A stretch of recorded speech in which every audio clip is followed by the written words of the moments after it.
Welcome to the Learning Pines YouTube. We hope this video helps. You start by confirming prerequisites. Check Android version and free storage, and make sure the APK you received via Xender is complete. First, open Settings and enable Install from unknown sources or allow the file manager for this app. This permits sideloading.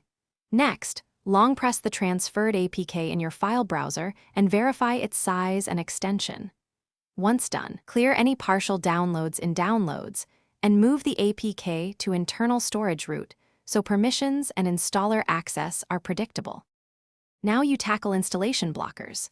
If a previous version exists, uninstall it first because mismatched signatures cause app not installed. Then go to Settings right arrow App's right arrow Package Installer and clear cache and data to reset the installer state. Also clear the file manager and Xender caches so temporary locks are released. If Android enforces a different user or profile, move the APK to the primary profile and run the installer as the phone owner. These steps remove common system conflicts.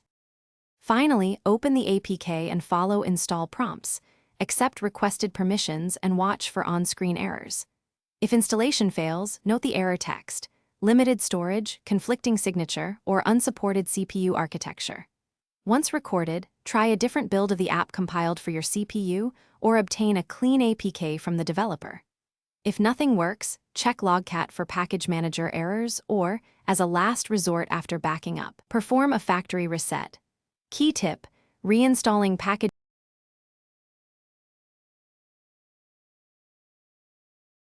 Thanks for watching. Consider subscribing if we helped you.